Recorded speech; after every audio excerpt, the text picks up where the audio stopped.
I'm not trolling you guys when I say this, but Damian Lillard is legitimately better than about half of these XXL freshmen. What's up, everybody? It's Luke James, not the singer. If you're an indie artist looking for an album review and some promo, you can hit up Luke at redmattersite.com. But right now, we are going to talk about this album that comes to us from Dame D.O.L.L.A called The Letter O. Now, Dame D.O.L.L.A, of course, is Damian Lillard of the Portland Trail Blazers, so just like most people, when I heard that he was putting out a rap album, I got very damn skeptical, because we all know it doesn't work out that well when athletes try their hand at rap. But I can honestly say that this album right here is actually better than what a lot of full-time rappers put out. So as a part-time rapper, I was pretty impressed with this one. But that's not to say that it doesn't have its shortcomings, so I'm going to talk about some of the things I didn't care for here first.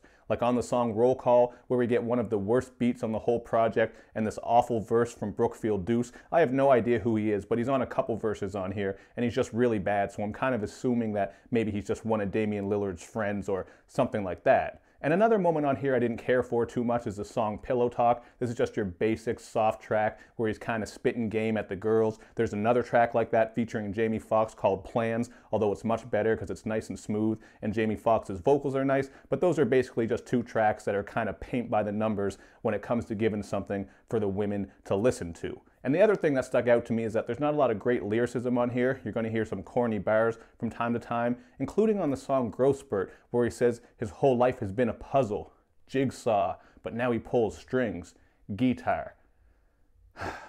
That shit was just terrible to me, but that song itself was actually all right because it does have some nice wavy production on it. But just that part right there was really bad. But overall, even though his bars and his flows aren't that complex, I think Dame does a pretty good job of telling a story throughout here. And I kind of like his swag and delivery because he reminds me just a little bit of D.O.L.L.A Boy from Playaz Circle. Not saying he sounds just like him, but he just has a similar sort of style. And I would say he's probably more polished than D.O.L.L.A Boy. And I don't even know where D.O.L.L.A Boy is these days anyway. But another thing I do like about this project is that Damian Lillard is just very humble throughout this one. Like on Legacy, where we get this nice little hook from Juvenile, and Dame is on here just spitting about how hard he's working to leave his legacy. And Loyal to the Soil is kind of similar in concept because he brings up how important it is to just give back to the community and do the best you can to help build, even if it means just going back to play some football with the kids and to talk to them. So there is some pretty good content on here, and Loyal to the Soil has actually caused a little bit of controversy because it has this Lil Wayne verse on here that I think is really dope, but then Birdman and Cash Money apparently have some type of issue